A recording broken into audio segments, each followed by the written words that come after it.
தீபம், விளக்கேற்றும் எண்ணெய் மற்றும் அகர்பத்திகள் ஒரு தெய்வீக அனுபவம். அடுத்ததாக சென்னை எழும்பூரில் உள்ள தியேட்டரில் எம்ஜிஆரின் இதயக்கனி படத்தை பார்த்த பின் அதிமுக பொதுச் செயலாளர் எடப்பாடி பழனிசாமி தொண்டர்கள் மத்தியில் பேசி வருகிறார். அதனை பார்க்கலாம். சினிமாவில் அரசியலை புகுத்தி வெற்றி கண்ட ஒரே தலைவர் நம் புரட்சி தலைவர் எம்ஜிஆர் அவர்கள்தான். சினிமாவில் அசைக்க முடியாத சூப்பர் ஸ்டார். அவர் நிஜமாக உச்சத்தில் இருந்தபோது சினிமாவை விட்டு அரசியலுக்கு வந்தவர். சினிமாவை பள்ளிக்கூடம் போன்று மாற்றியவர். தன்னுடைய ரசிகர் தன் திரைப்படத்தை பார்த்து கெட்டுவிடக்கூடாது என்ற நல்ல எண்ணம் கொண்டவர். அதனால்தான் ஒரு திரைப்படத்தில் கூட அவர் குடிப்பது போன்ற மற்றும் புகைப்பது போன்ற வன்முறையை தூண்டுகின்ற ஒரு காட்சி இடம்பெறவில்லை. தலைவர்கள் அறிஞர்கள் சொன்ன கருத்தை எல்லாம் சினிமாவில் எளிமையாக சொன்னார்.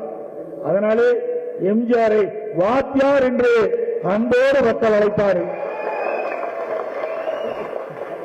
இன்றைக்கு யாரோ திரைப்படத்தில் நடித்துவிட்டு எம்ஜிஆரை போல் கனவு காண்கின்றார். ஒருபோதும் கனவு நனவாக தன் புரட்சி தலைவர் எம்ஜிஆர் அவர்கள் உயிரோடு இருக்கின்ற பொழுது கொடுத்து கொடுத்து சிறந்த கருத்துக்கு சொந்தக்காரர்.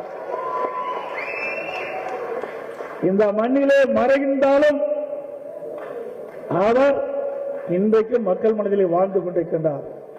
அவர் இறந்த பிறகும் தன்னுடைய சொத்துக்களை வாய் பேசாதவர் காது கேளவருக்கு தன்னுடைய சொத்தை கொடுத்து அந்த குழந்தைகளை காப்பாற்றிய பெருமை நம்முடைய தலைவருக்கு ஒருவருக்கு மட்டும்தான்.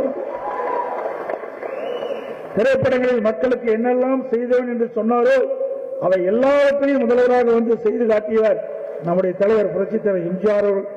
கல்வி பொருளாதாரத்தில் ஒரு சமூக புரட்சி செய்தார்.